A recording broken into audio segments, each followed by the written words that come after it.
The call came on a Monday morning, 5 minutes before my 32nd birthday. I remember the exact moment because I was standing in my kitchen, coffee cooling on the counter, staring at the calendar on my phone, and debating whether I was too old to still feel disappointed when my parents forgot.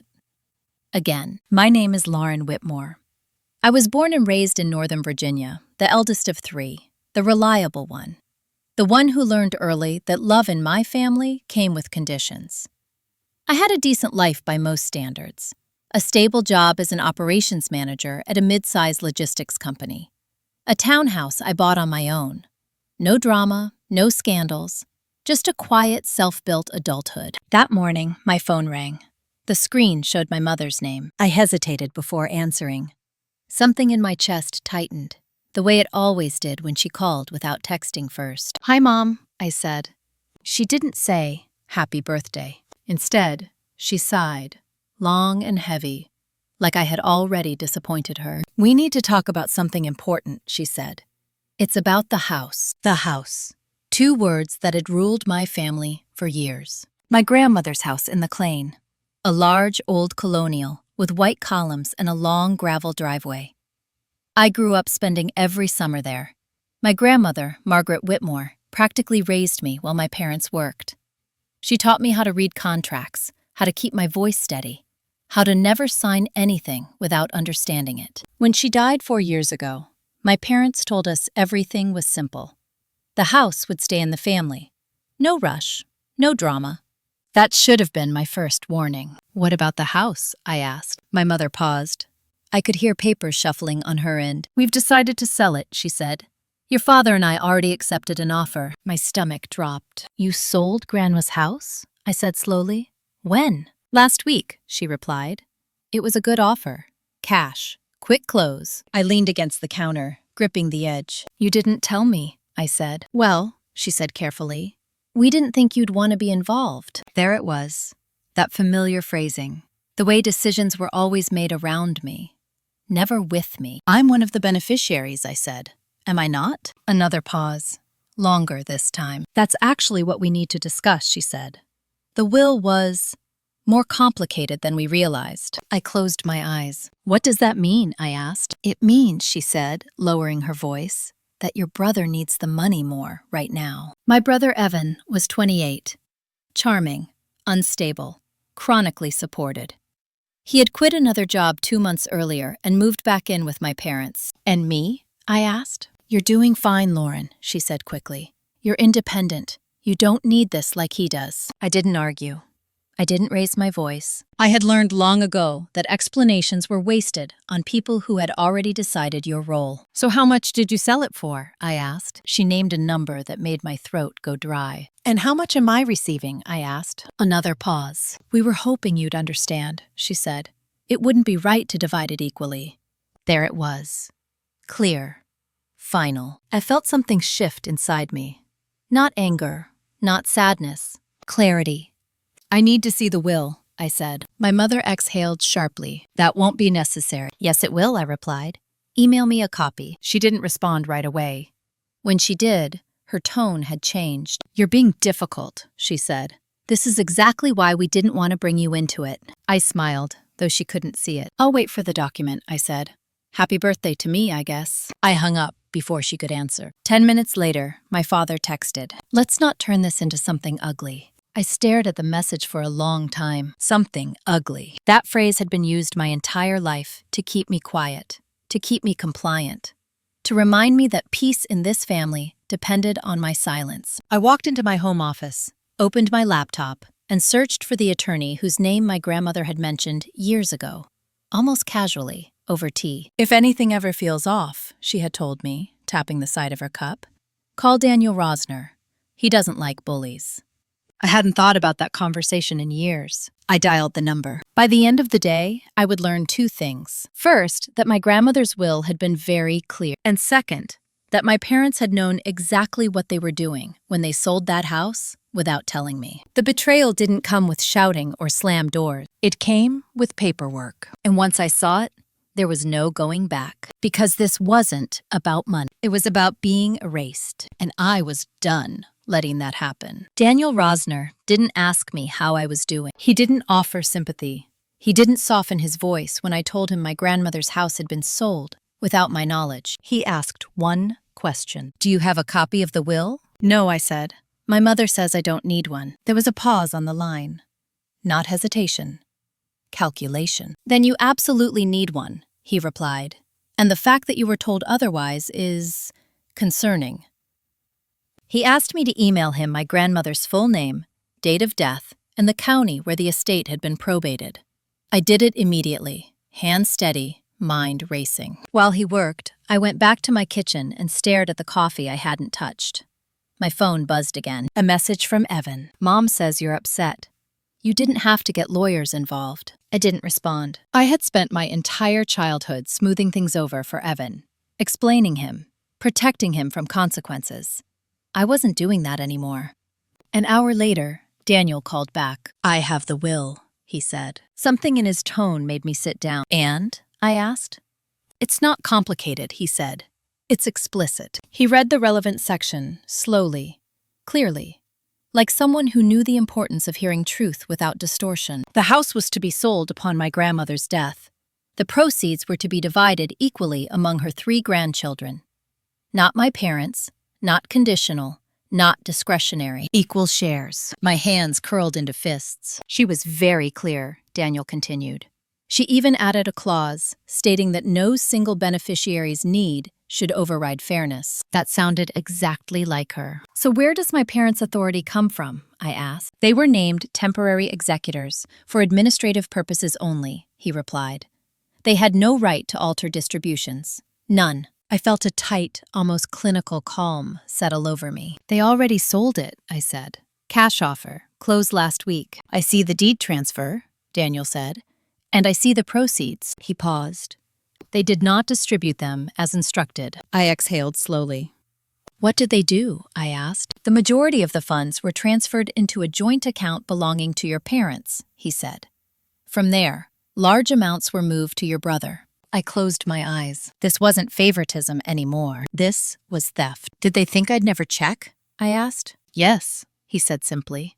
"Or that you'd check too late." I thought about the timing, the rushed sale, the silence, the call 5 minutes before my birthday. They hadn't forgotten me. They had planned around me. "What are my options?" I asked. Daniel didn't answer immediately. "Before we talk strategy," he said, "I need to ask you something." "Go ahead." "Do you want to resolve this quietly," he said, "or do you want to resolve it correctly?" I smiled.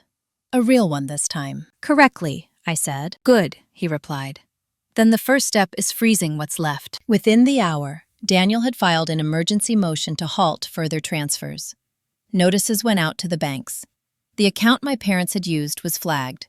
Any remaining funds were locked. I watched the emails come in, one after another, confirming actions I hadn't known I could take. Power doesn't announce itself. It accumulates quietly when you stop asking permission. That evening, my mother called. I let it go to voicemail. She left a message that was equal parts confusion and accusation. "Lauren, what is going on? The bank says there's an issue. Did you call someone?" I listened once. Saved it. Documentation mattered now. My father followed with a text. "This is unnecessary. We were handling it. By removing me." I didn't respond. Instead, I met Daniel the next morning at his office in Arlington. He was in his late 50s, calm, sharp-eyed, with the kind of presence that came from decades of watching people lie badly. He slid a folder across the table. "This is everything," he said. "The will, the transfers, the timeline." I flipped through it carefully. Dates, amounts, signatures, patterns. "They assumed you wouldn't fight," he said. "Because you never have." That wasn't an insult. It was an observation. "What happens next?" I asked. "That depends on how they respond," he said.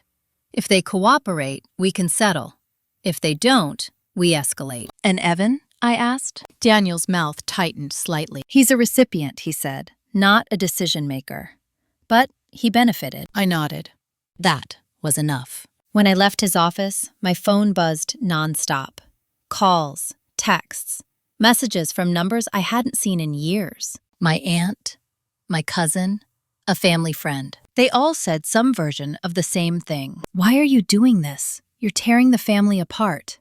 This could have been handled privately. I didn't reply. By that afternoon, my parents knew the truth. They weren't dealing with a misunderstanding. They were dealing with a legal problem. And for the first time in my life, I wasn't trying to fix it for them. That night, Evan finally called. I answered. "What the hell, Lauren?" he said. "Dad says you froze the money." "Yes," I replied. "You can't do that," he snapped.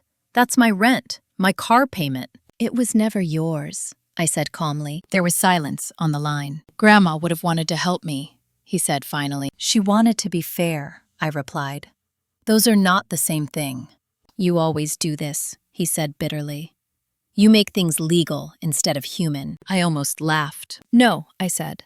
"I make them accurate." He hung up. I sat there for a long time after the call ended. I wasn't shaking.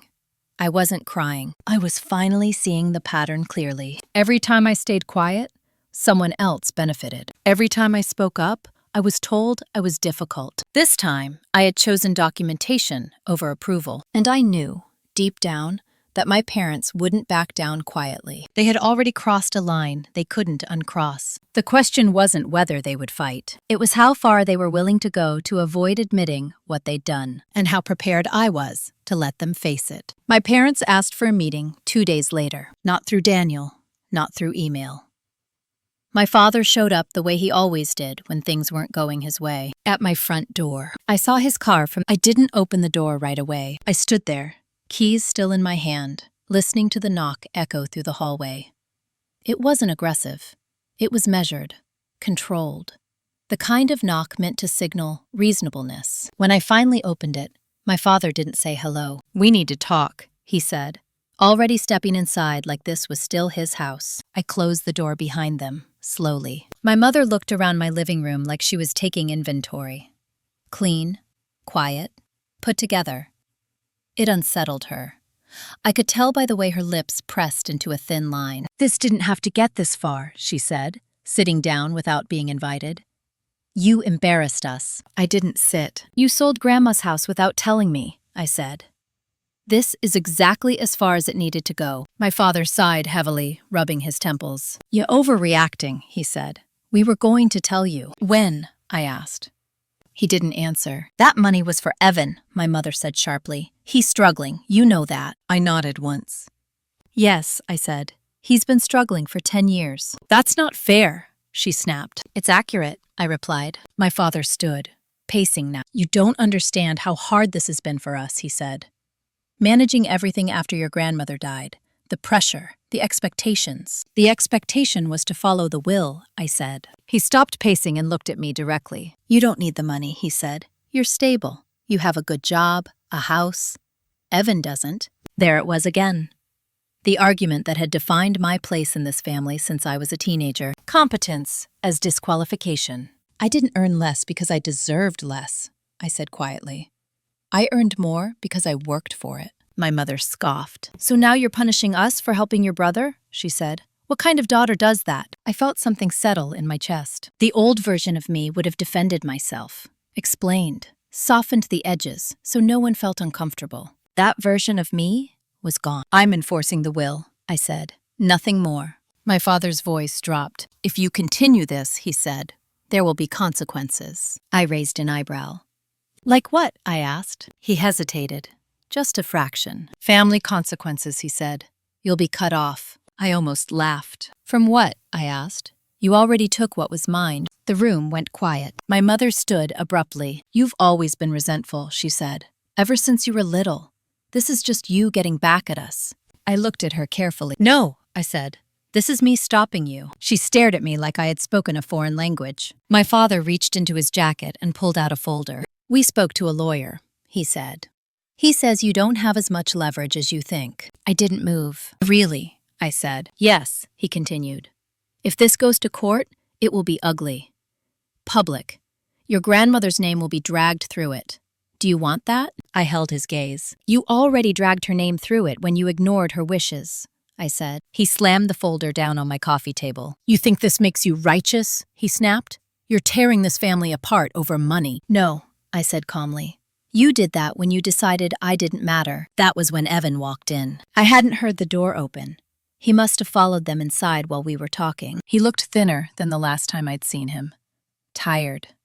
Defensive. "So this is how it is now," he said. "Lawyers, instead of conversations." I turned to him. "You knew," I said. He didn't deny it. "They said you'd be fine," he muttered. "You always are." Something in me hardened then. "That's not a compliment," I said. My mother rushed to his side, placing a hand on his arm like he might collapse. "See what you're doing?" she said to me. "You're hurting him." "No," I replied. "I'm just not protecting him anymore." My father picked up the folder. "This is your last chance," he said. "Drop this. We'll give you something. Not everything, but something." I smiled faintly.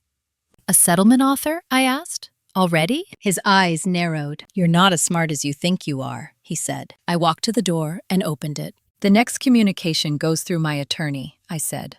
"All of you." My mother stared at me, shocked. "You're choosing paperwork over family," she said. I met her gaze steadily. "I'm choosing truth over control," I replied. They left without another word. Evan lingered for a moment, looking like he wanted to say something. Then he shook his head and followed them out. When the door closed, my legs finally felt weak. I sat down slowly, listening to the silence settle into the room. This was the point of no return. They weren't confused. They weren't misguided. They knew exactly what they had done, and they were willing to threaten me rather than admit it. My phone buzzed a few minutes later. A text from Daniel. "They contacted me. They're bluffing. We proceed." I stared at the message, then typed back a single word. Yes. That night, I didn't sleep much. Not because I was afraid. Because for the first time, I could see the full shape of the battle ahead. This wasn't just about recovering money. It was about reclaiming the right to exist in my own family without being managed, minimized, or erased. And I knew something else now, too. If my parents were already resorting to intimidation, they weren't planning to stop. They were going to escalate. The only question was whether I would stay steady when they did. And whether I was ready for what I might lose in the process. The escalation didn't come immediately. That would have been easier to handle. Instead, it arrived in fragments. Subtle, strategic, spread out just enough to make me doubt myself if I wasn't paying attention. The first sign came at work. My manager, Susan Keller, asked me to step into her office late Wednesday afternoon. She closed the door behind us, something she rarely did, unless the conversation was serious. "I got a call today," she said, folding her hands neatly on the desk. My stomach tightened, but my voice stayed even. "From who?" "Your father," she said. "He said he was concerned about you." Concern. That word again. Always weaponized. "He told me you're under a lot of stress," Susan continued. "That you're dealing with a family legal dispute and might be distracted." I exhaled slowly. "Did he mention that he's part of that dispute?" I asked. Susan hesitated. "No," she admitted. "He framed it as protective." I nodded once. "I want to be very clear," I said. "My work performance has not changed. My personal matters are being handled legally and appropriately. My family does not have permission to contact my employer." Susan studied my face for a long moment. "I didn't think this felt right," she said finally. "That's why I wanted to talk to you directly." "Thank you," I replied. "I'm documenting this." Her eyebrows rose slightly. "I understand," she said. "And for what it's worth, your numbers are strong. This doesn't affect your position here." That night, I forwarded a summary of the interaction to Daniel. His reply came quickly. "They're trying to destabilize you. Classic pressure tactic. We respond formally." By Friday morning, my parents received a cease and desist letter, explicitly barring them from contacting my workplace. Any further interference would be added to the case. They didn't take it well. My aunt called next, then my cousin, then a family friend I hadn't spoken to in years. Each conversation followed the same script. "We're worried about your parents. They didn't mean to hurt you. This is tearing everyone apart. Why can't you just let it go?" I didn't argue. I didn't explain. I simply said, "This is a legal matter. Please don't contact me about it again." Some were offended by that. Others were unsettled. People get uncomfortable when you stop participating in the emotional labor they've come to rely on. The next move was bolder. A letter arrived in the mail, addressed to me in my father's handwriting. Inside was a printed document titled Family Settlement Agreement. It was unsigned. The terms were insulting. They would give me a fraction of my rightful share. In exchange, I would drop all legal action, agree to confidentiality, and release them from any future claims. At the bottom, handwritten in the margin, my father had added a note. "This is the best you're going to get." I stared at it for a long time. Then I scanned it, emailed it to Daniel, and shredded the original. His response was immediate. "They're panicking." That weekend, Evan showed up again, this time alone. I didn't invite him in, but I didn't close the door either. He stood there, shifting his weight, hands shoved deep into his jacket pockets. "They're freaking out," he said. "You've pushed this too far." I watched him quietly. "You're about to cost them everything," he continued. "They could lose the house, their savings." I tilted my head. "The house they bought with money that wasn't theirs?" I asked. He flinched. "You don't understand," he said. "They're older. This stress isn't good for them." "And stealing from their daughter was?" I asked. His jaw tightened. "They were trying to protect me," he said. I nodded. "And who was protecting me?" I asked. He didn't answer. For a moment, he looked younger, stripped of the confidence my parents had wrapped around him his entire life. "They said you'd be fine," he said quietly. I looked at him then. Really looked. "That's not kindness," I said. "That's convenience." He swallowed. "If this goes to court," he said, "everyone's going to know." "Yes," I replied. "They will." "You're okay with that?" he asked. I thought about the years of silence, the assumptions, the way my needs were always deferred because I handled things better. "I'm not okay with being erased," I said. "If visibility is the cost of that, I'll pay it." He stared at me, then nodded once, like he finally understood something he'd never been forced to consider before. "I can't help you," he said. "I didn't ask you to," I replied. When he left, I locked the door behind him and leaned against it, breathing slowly. This wasn't victory. It was attrition, and it was exhausting. That night, Daniel called. "They're preparing to challenge the will," he said. "Claim undue influence. Say your grandmother was manipulated." I closed my eyes. "By me," I said. "Yes," he confirmed. "They're arguing you pressured her." I laughed once, sharp and humorless. "I lived 3 states away," I said. "I saw her twice a year." "Facts don't always stop people from trying," he replied. "But we're ready." The filing would happen the following week. Once it did, everything would be public record. Family secrets, financial misconduct, their choices. No more private shame. Only documented truth. When I hung up, I sat alone in my living room, lights off, listening to the hum of the city outside. I thought about my grandmother, about the way she used to look at me when my parents spoke over me at the dinner table, like she saw everything, like she knew. This fight wasn't just about enforcing a will. It was about honoring someone who had believed in me when others found it easier not to. And as heavy as it felt, I knew something with absolute certainty. I wasn't backing down. Not now. Not when the truth was finally close enough to touch. The next move would be theirs. And whatever they tried, it would only reveal more than they intended. The court filing landed on the Thursday morning. Daniel forwarded it to me with no commentary, which told me everything I needed to know before I even opened the attachment. Whitmore versus estate of Margaret Whitmore. My parents' names were at the top. Mine wasn't. That was intentional. They weren't suing me directly. They were attacking the will itself, claiming undue influence, diminished capacity, manipulation by unnamed parties. It was cleaner that way, more strategic. It let them pretend this wasn't personal. I read every page slowly. They painted a careful picture. A grieving family, an aging grandmother, a will written late in life. Subtle suggestions that someone younger, more forceful, had steered decisions. Someone like me. I didn't feel angry reading it. I felt tired. This wasn't desperation anymore. This was revisionism. "They're rewriting history," I said when Daniel called later that day. "Yes," he replied, "because the facts don't serve them." "What happens now?" I asked. "We respond," he said, "and then we wait." Waiting turned out to be the hardest part. Weeks passed. No contact from my parents directly, but the pressure continued to leak in through side channels. An old family friend ran into me at the grocery store and asked, too casually, how I was holding up. A former coworker of my mother's sent a message saying she hoped everyone could heal. I smiled politely.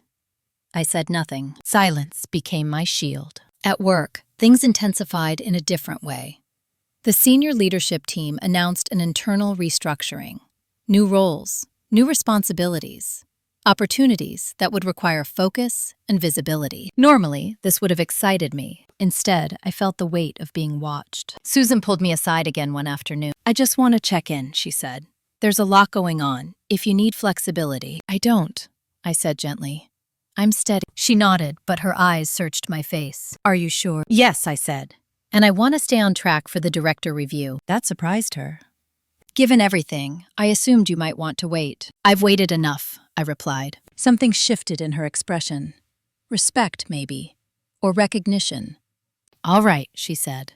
"Then we move forward." That night, Evan texted again. "They're saying you're trying to ruin them." I stared at the message for a long time. I typed, deleted, typed again. I didn't send anything. This wasn't about convincing him anymore. It was about letting consequences exist without interference. The discovery phase began quietly. Requests for documents, bank records, emails, texts. Daniel explained it clinically. "Discovery is where stories fall apart," he said. "People forget what they said when they thought no one was watching." I imagined my parents combing through old files, trying to remember which lies they'd told to whom, which explanations they'd used where. I didn't take pleasure in that image, but I didn't stop it either. One evening, I received an email from my mother's sister, my Aunt Carol. She had always been the reasonable one, the one who said nothing during family conflicts, but nodded sympathetically afterward. The email was long, carefully worded, full of concern. She said my parents were struggling, that they were scared, that legal battles were expensive and emotionally draining, that family mattered more than money. I read it twice. Then I replied with one sentence. "This is not a family discussion. Please do not contact me about it again." She never wrote back. A week later, Daniel called with an update. "We found something," he said. My stomach tightened. "What kind of something?" "A separate account," he replied. "One they didn't disclose initially." "How much?" I asked. He named a number that made my chest go tight. Money that should have been distributed years ago. Parked, hidden, untouched. They were keeping it as leverage, he said. Or insurance. Insurance. Against me. Against the possibility that I might stop being quiet. "They assumed you'd never challenge them," Daniel continued. "And if you did, they wanted options." I sat back in my chair, staring at the wall. "They planned for this," I said. "Yes," he confirmed. "Just not very well." The court ordered a preliminary hearing. A date was set. Suddenly, this wasn't theoretical anymore. There would be a room, a judge, a record. My parents would have to speak under oath. The night before the hearing, I didn't sleep much. Not because I was afraid of losing. Because I was grieving. Not for the house. Not for the money. For the illusion that somewhere underneath all this, there had been love instead of management. The morning of the hearing, I dressed carefully. Neutral colors. No jewelry except my watch. I wanted to look like what I was. Prepared. As I left my apartment, my phone buzzed. A message from Evan. "I don't know how this ends, but I don't think it's going to fix anything." I paused in the hallway. Then I typed back. "I'm not trying to fix them. I'm fixing my life." He didn't respond. The courthouse loomed ahead, gray and unremarkable. I walked toward it without rushing. This wasn't revenge. This was correction. And for the first time since my grandmother died, the truth was finally being asked to speak for itself, whether my family liked it or not. The courtroom was smaller than I expected. No grand marble columns, no dramatic silence, just beige walls, fluorescent lights, and rows of wooden benches worn smooth by decades of ordinary conflict. Divorce hearings, property disputes, people quietly falling out of love with each other's versions of the truth. This was just another case on the docket. That realization grounded me more than anything else could have. My parents arrived together. They sat side by side, close enough that their shoulders touched. A practiced formation. Unified.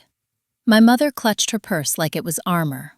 My father stared straight ahead, jaw set, the way he always did when he planned to push through something by force of will alone. Evan wasn't there. That, too, felt intentional. Daniel leaned toward me.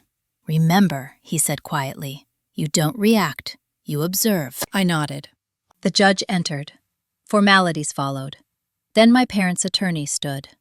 He spoke calmly, confidently.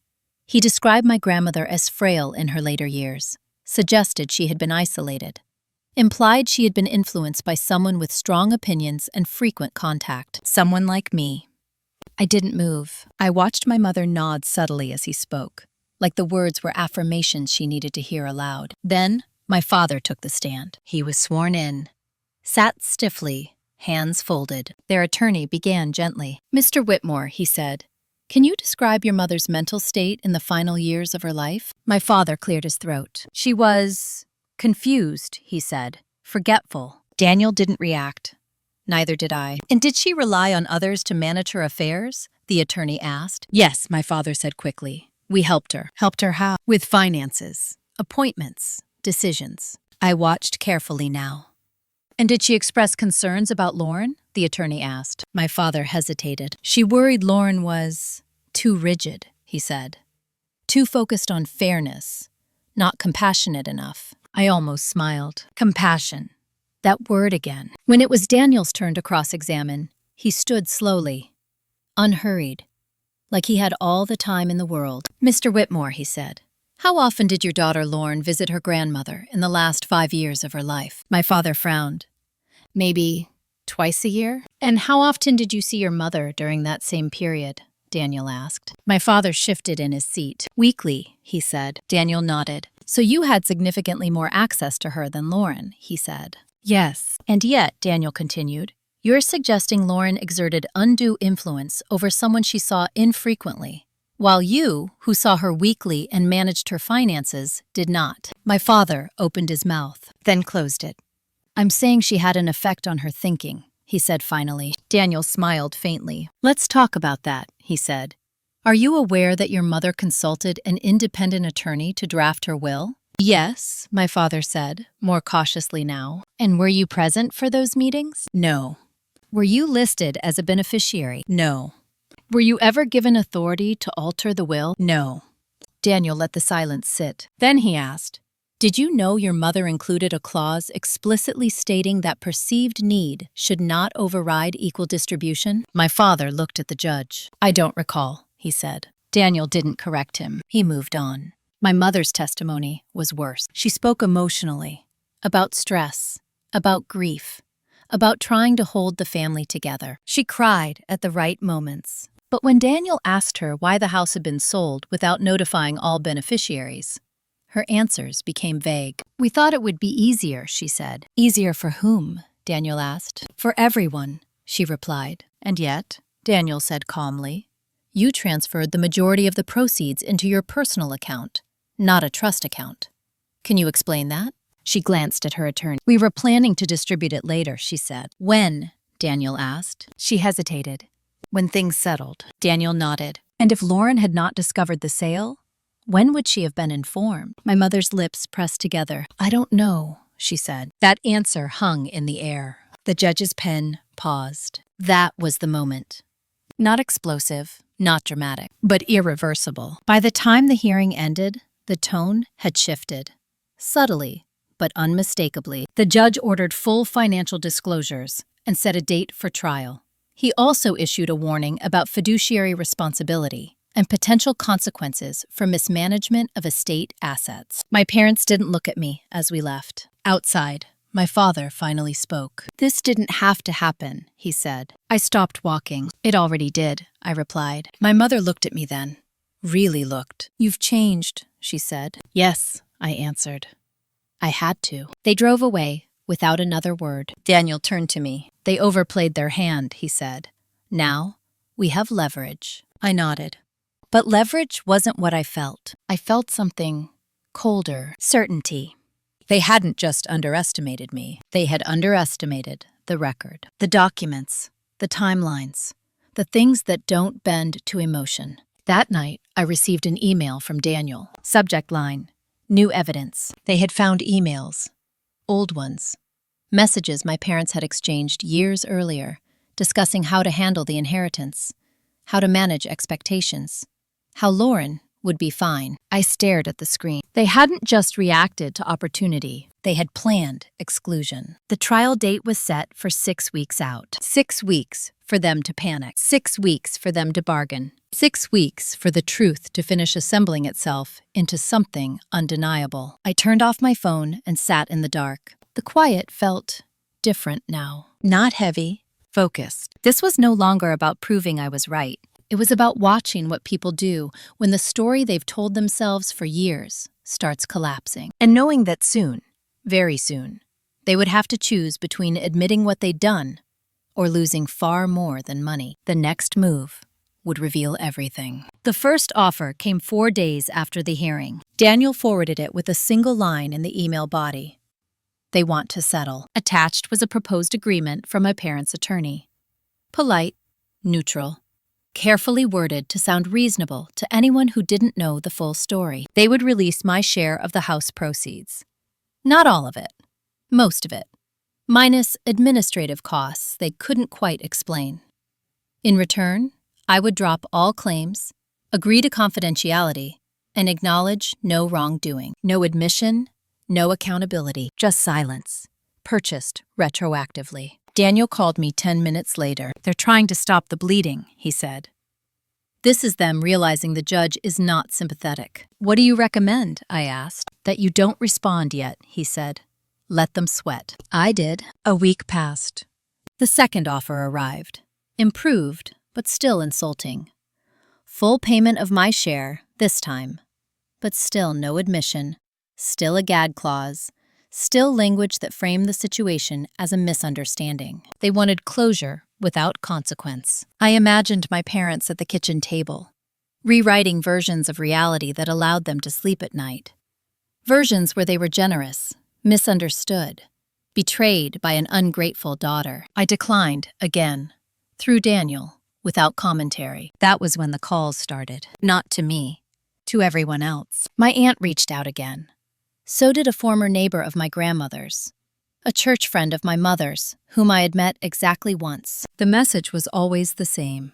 Your parents are beside themselves. They just want this over. You're hurting them. Why can't you compromise? Compromise. That word assumes two parties acting in good faith. I wasn't negotiating. I was correcting. One evening, Susan called me into her office again. This time, she didn't close the door.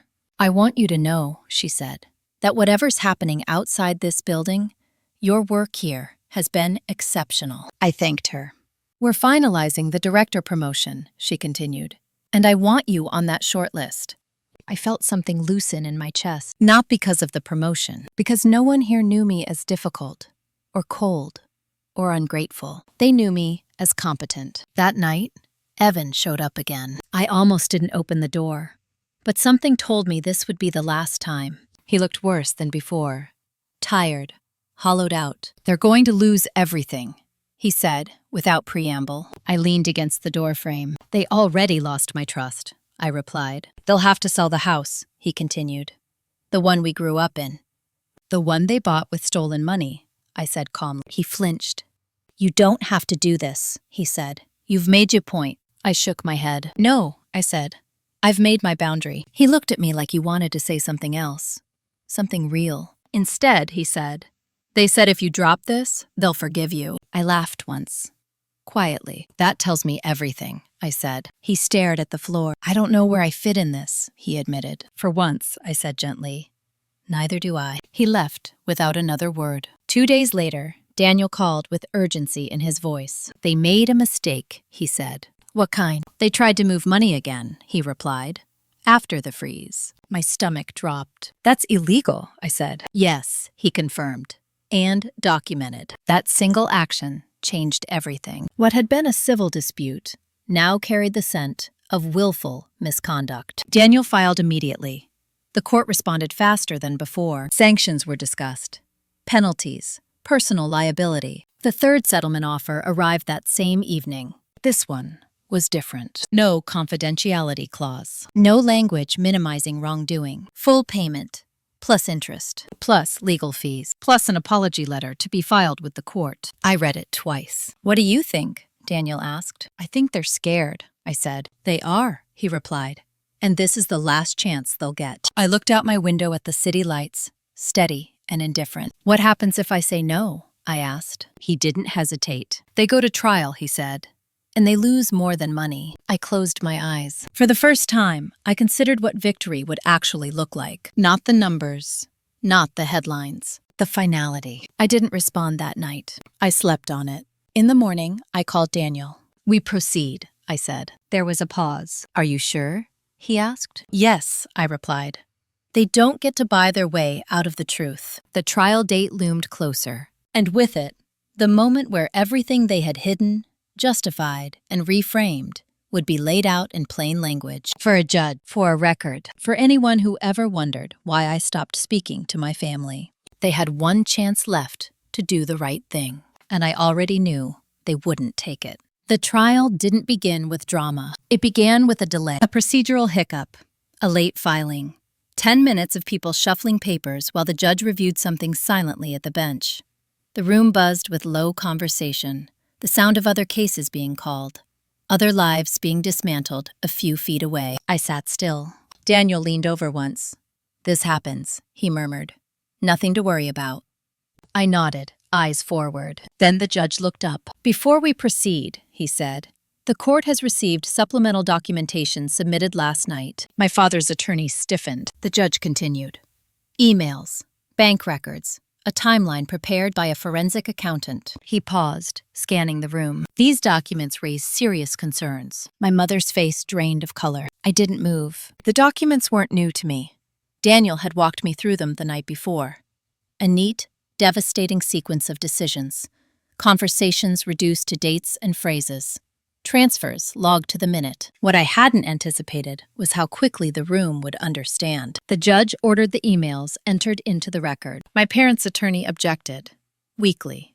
Procedurally. Overruled. The first email was read aloud. My father's voice, stripped of tone, stripped of intention, flattened into black text on white paper. Lauren doesn't need this. She'll be fine.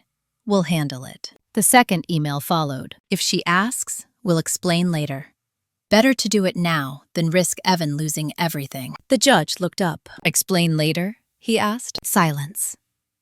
Then my mother took the stand. Again. This time, there was no gentle framing, no emotional padding. Daniel's questions were precise. Mrs. Whitmore, did you write this email? Yes, she said quietly. Did you send it on the date indicated? Yes. At the time you sent it, had the house already been listed? Yes. And had Lauren been informed? No. The courtroom felt smaller now. Tighter. Daniel didn't press. He didn't need to. The story was telling itself. Then came the bank records. Transfers made just hours after the sale closed. Funds split unevenly. Large amounts moved to Evan. Smaller amounts parked elsewhere. A pattern. Mrs. Whitmore, Daniel asked, can you explain why these funds were moved after the court ordered a freeze? My mother's attorney stood. Objection! The judge raised a hand. She may answer.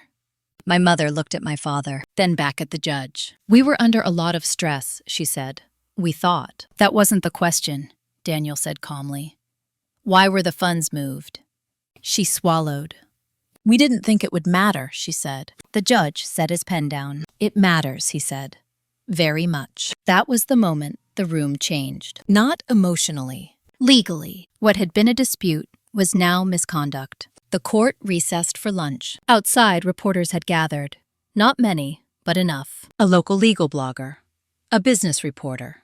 Someone with a camera phone and curiosity. Daniel placed a hand lightly on my shoulder. You don't have to say anything, he said. I know, I replied. As we walked past, someone asked, Ms. Whitmore, do you have a comment? I stopped. Daniel looked at me, questioning. I turned back toward the reporter. I'm just here to enforce my grandmother's wishes, I said.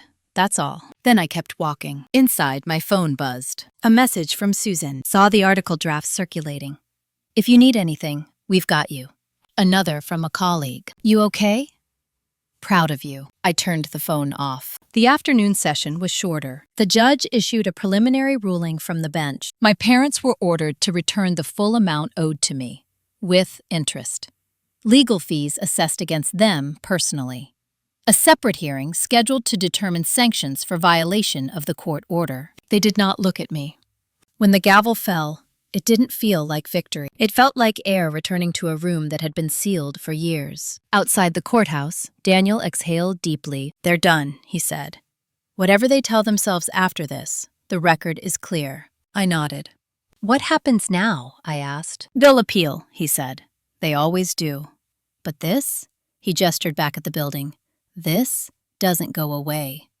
That evening, the story broke online. Local first, then wider. Inheritance dispute, fiduciary breach, court sanctions. Names were printed, dates cited. Facts don't care how uncomfortable they make people. My phone stayed off. I went home, ordered takeout, and sat on my couch in the quiet. No adrenaline, no satisfaction, just a strange, hollow calm. This wasn't revenge. This was exposure. And exposure doesn't scream. It documents. Late that night, I turned my phone back on. One voicemail from my father. His voice sounded smaller than I remembered. "We didn't think you'd do this," he said. "We thought you'd understand." I deleted it without responding. Understanding had never been the problem. Control had. And today, for the first time, they no longer had it. The final hearing was scheduled for 3 weeks out. Sanctions, penalties, consequences. But the real damage had already been done. The story they told themselves about being good parents, about doing what was necessary, about protecting one child at the expense of another, that story had collapsed, publicly, irrevocably, and there was nothing left for me to do but watch what came next. Because once the truth is on record, it doesn't need your help anymore. It stands on its own. The days after the ruling were strangely quiet. No calls, no texts, no messages passed through relatives pretending to be neutral. The noise that had surrounded me for months simply stopped, like someone had flipped a switch. I knew better than to believe it meant peace. It meant regrouping. Daniel warned me during our call the morning after the hearing. "They're likely speaking to new counsel, appeal strategy, damage control." "Let them," I said, and I meant it. Because for the first time, I wasn't bracing for the next move. I wasn't rehearsing conversations or drafting explanations in my head. The facts were no longer mine to carry alone. They were filed, indexed, time-stamped. The truth had weight now. At work, the atmosphere shifted again, this time subtly in my favor. No one asked questions. No one made comments. But I noticed the way conversations paused when I entered a room, the way people listened more carefully, the way assumptions softened. "Susan stopped by my office late one afternoon. I wanted you to hear this from me directly," she said. "The board approved the promotion." I blinked. "Effective next quarter," she continued. "Director of Operations." I nodded once. "Steady." "Thank you," I said. She studied my face for a moment. "You handled a difficult situation with a lot of composure," she said. "That matters." After she left, I sat alone for a while, letting the moment settle. Not triumph, alignment. I had always been capable. I had just been carrying weight that wasn't mine. That evening, Evan finally reached out again. A single text. I didn't know it would go this far. I stared at it for a long time. Then I typed back. It went as far as it needed to. He didn't reply. The sanctions hearing came faster than expected. Daniel explained the stakes carefully. "This isn't about punishment," he said. "It's about deterrence. The court wants to send a message." I attended, though I didn't have to.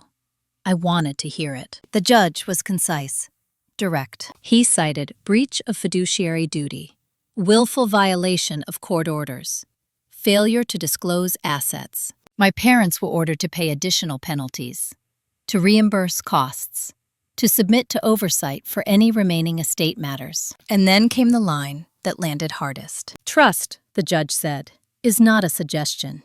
It is an obligation." My mother cried quietly. My father stared straight ahead. I didn't look at either of them. Outside the courtroom, Daniel turned to me. "This is as clean an outcome as you could hope for," he said. I nodded.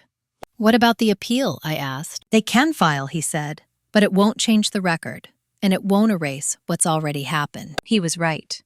The appeal came 2 weeks later. Procedural. Predictable. Weak. Daniel handled it. I barely noticed. What I did notice was how my life continued to move forward without them in it. I stopped checking my phone reflexively. I stopped scanning emails for tone. I stopped anticipating guilt. Instead, I focused on the things I had delayed for years. I hired a financial advisor who worked for me, not my parents' comfort. I restructured my investments.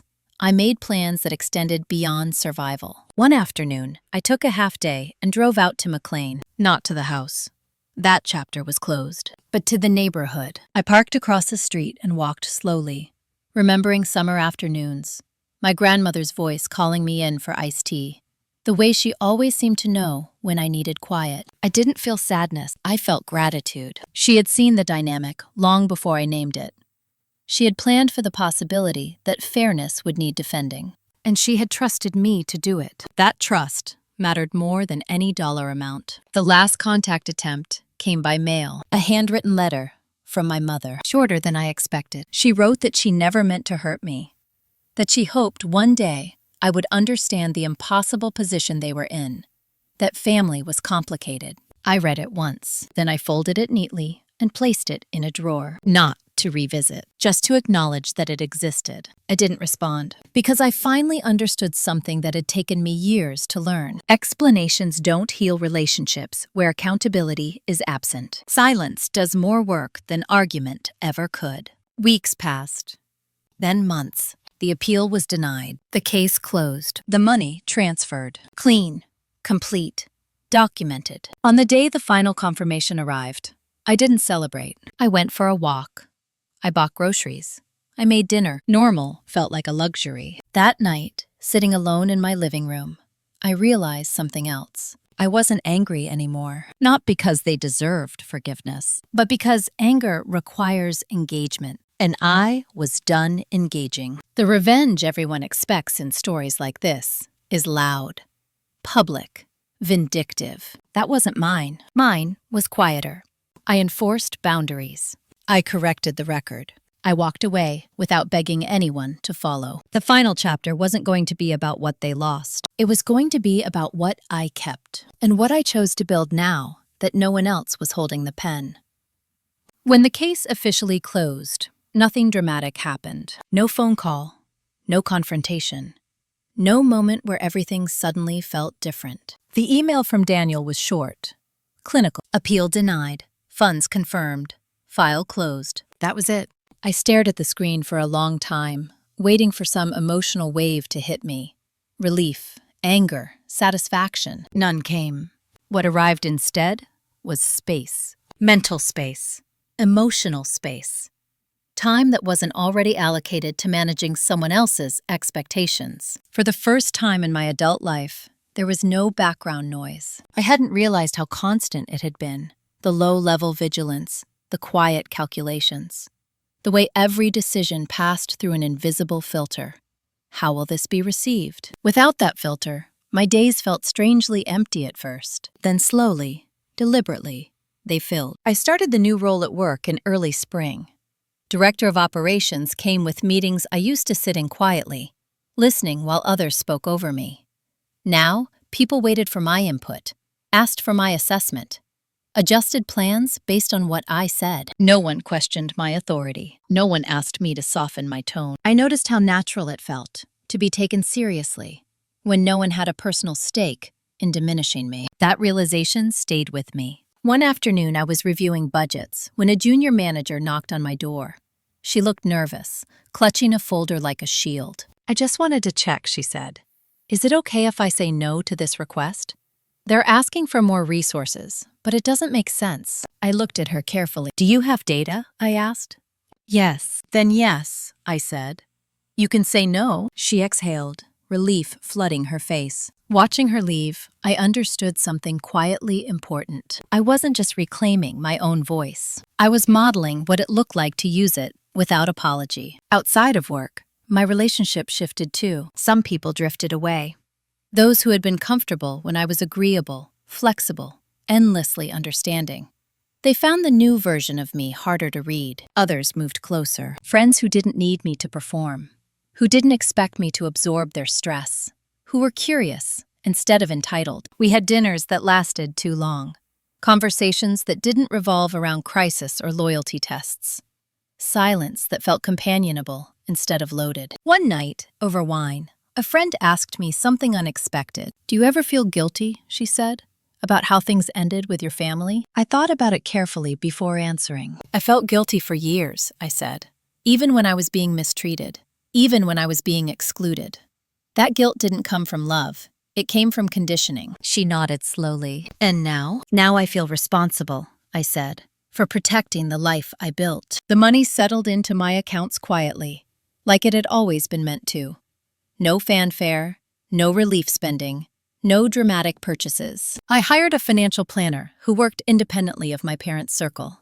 We talked long-term, conservative growth, stability. I wasn't trying to prove anything. I was trying to secure peace. With part of it, I did something my grandmother would have appreciated. I paid off my mortgage. The day the confirmation came through, I sat at my kitchen table and read it twice. Then I made coffee and went to work. Freedom doesn't always feel like fireworks. Sometimes it feels like breathing without resistance. I thought about my parents less and less, not intentionally. They simply stopped taking up space in my mind. Occasionally, I heard things through distant channels. They had downsized again, sold the house I had grown up in. Evan had moved to another state, chasing a new opportunity that sounded suspiciously familiar. I felt no urge to intervene. I had spent too much of my life managing outcomes that weren't mine to manage. One Sunday afternoon, while cleaning out an old box, I found a birthday card from my grandmother, years old, faded ink. Inside, she had written something I must have read a dozen times before without fully understanding it. "You don't owe people access just because they share your blood." I sat on the floor and read it again. She had known. The truth wasn't new. I had just finally stopped running from it. The final piece of contact came unexpectedly. An email from my father's old address. Not a plea, not an accusation, just a notification. He had updated his estate documents.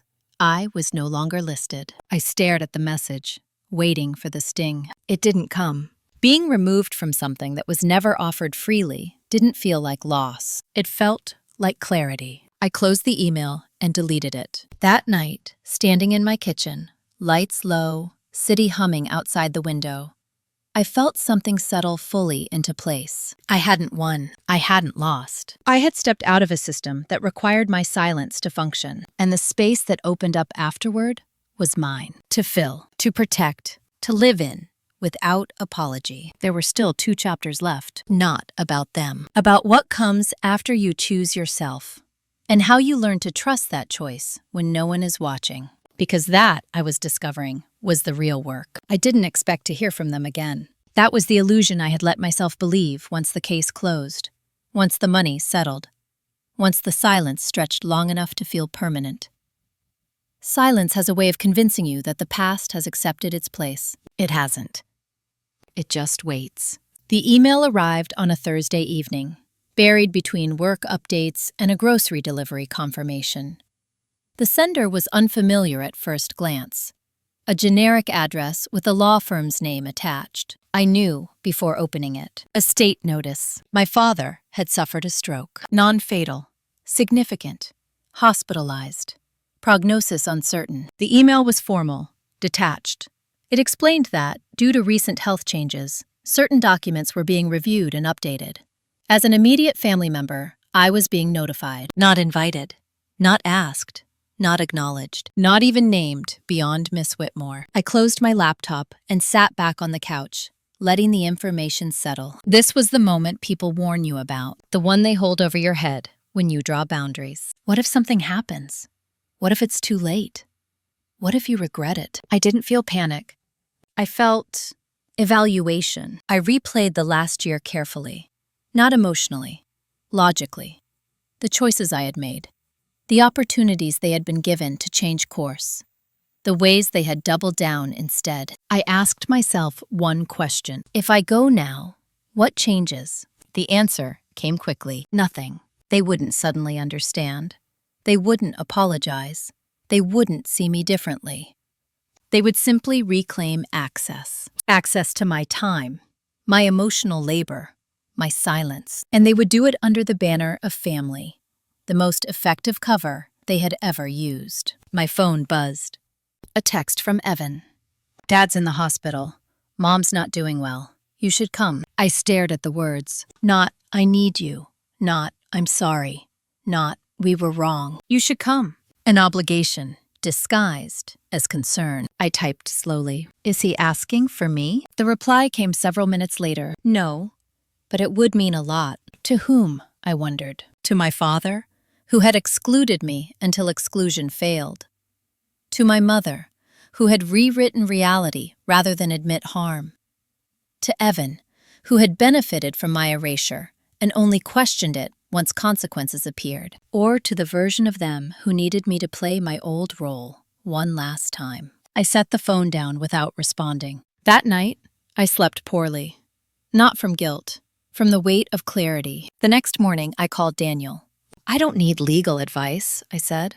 I need perspective. He listened quietly as I explained the situation. When I finished, he said, whatever you decide, make sure it's a choice, not a reflex. That was all. I took the day off work, walked the city, let myself feel what came up without assigning it meaning. I remembered being 12, standing in a hospital hallway while my parents focused on Evan, who had broken his arm doing something reckless. I remembered being told to sit quietly, not make things harder. I remembered learning early that emergencies were currency. By late afternoon, I knew what I would do. I wrote an email, short, polite, clear. I wish him a full recovery. I will not be visiting. Please respect my decision. I sent it to the law firm, not to my family. The response was immediate. Acknowledged. That was it. Evan called twice. I didn't answer. My mother left a voicemail. Her voice sounded older, sharper. I never thought you'd be this cold, she said. If something happens to your father, you'll have to live with that. I deleted it. Not because it didn't hurt, because it was designed to. Days passed. My father stabilized, moved to rehab. Life continued. And something else happened, quietly, without announcement. The fear that had once lived beneath my decisions evaporated. Not all at once, but enough. I realized that the last tie binding me to them had never been love. It had been the fear of being judged by people who had already judged me unfairly. Once that fear dissolved, there was nothing left to negotiate. A week later, I received a package in the mail. No return address. Inside was a small box. Wooden. Familiar. My grandmother's handwriting was on the inside of the lid. Lauren, for when you need reminding. Inside were letters. Old ones. Written to no one in particular. Observations, thoughts, records of moments she had noticed but never commented on aloud. One entry stopped me cold. They confuse control with care. You do not. That will cost you with them. It will save you with yourself. I sat on the floor and cried then. Not for my father, not for my mother. For the version of myself who had needed someone to see what was happening and name it. She had. And she had trusted me to finish what she started. That night, I placed the box on a shelf in my living room. Not displayed. Present. The last test had come and gone. And for the first time, I hadn't needed validation for my choice. I had one chapter remained. Not about confrontation, about what it means to live after the final boundary is set. When there's no one left to convince and nothing left to prove. People like to say that cutting off family leaves a hole, that you spend the rest of your life circling it, explaining it, defending it, or trying to fill it with something else. That hasn't been my experience. What I felt after the final boundary wasn't emptiness, it was alignment. The weeks after my father's stroke settled into something almost ordinary. He recovered enough to return home. Evan moved back temporarily. My parents reorganized their lives the way people do when circumstances force them to, not when insight does. I heard updates indirectly, through acquaintances, through silence that carried information without words. No one reached out again, not to apologize, not to accuse, not to reconcile. And that, more than anything, confirmed I had made the right choice. Because when people truly want connection, they reach for accountability first. Life moved forward. The promotion became real, in a way titles only do once you're living inside them. I hired new managers, set expectations, learned how to let people disappoint me without taking it personally. I discovered that leadership, like boundaries, works best when it's quiet and consistent. No speeches, no warnings, just follow through. I built a routine that didn't revolve around anyone else's emergencies. Morning walks, dinners I actually cooked, weekends that belonged to me instead of being claimed by obligation. I stopped explaining my absence at holidays. When coworkers asked, I said, "I'm spending it quietly this year." The money became background noise, handled, managed. Boring in the best way. I used part of it to fund a small legal scholarship at my grandmother's former church, administered anonymously. It wasn't about legacy. It was about interruption. One less person forced to accept injustice because they couldn't afford to challenge it. That felt right. Every now and then, I'd catch myself waiting for the other shoe to drop. Some dramatic consequence. Some regret that would prove everyone right. It never. What did come was something subtler. Confidence that wasn't performative. Calm that didn't require explanation. Joy that didn't need witnesses. I understood then that revenge, real revenge, isn't about watching someone else fall. It's about standing upright in a space where you were taught to shrink. I didn't win because my parents lost money. I won because I stopped letting them define the terms of my existence. They never acknowledged what they did. They never apologized. They never admitted wrongdoing. And somehow, that stopped mattering. Because accountability doesn't always arrive in the form we want. Sometimes it arrives as distance, as consequence, as a life that no longer includes you. The last time I thought about my parents with any intensity was during Thanksgiving. I was alone that year, by choice. Not lonely, intentional. I made a simple meal, lit a candle, took my grandmother's box down from the shelf, and reread a few pages. One line stayed with me. You don't need their permission to stop participating. That sentence explained everything. I had spent decades participating in a system that rewarded my silence and punished my strength. Walking away wasn't cruelty, it was clarity. If you're hearing this story and feeling that tightness in your chest, the one that comes from recognizing yourself in pieces of it, here's what I want you to know. You are not obligated to keep showing up where you are consistently diminished. You are not required to sacrifice your peace to preserve someone else's comfort. And you are not selfish for choosing boundaries over approval. Some families call control love because it's the only language they know. That doesn't mean you have to keep speaking it. I didn't get closure from my family. I gave it to myself. And in doing so, I kept the things that mattered most. My voice, my time, my dignity. If this story resonated with you, if it reminded you of moments you've lived or decisions you're still wrestling with, take a moment to sit with that. Share your thoughts in the comments. And if you want more stories about family drama, betrayal, karma, and choosing yourself when it costs you, like the video and subscribe. Some battles aren't won in courtrooms or confrontations. They're won the moment you decide you're done shrinking. And that kind of victory lasts.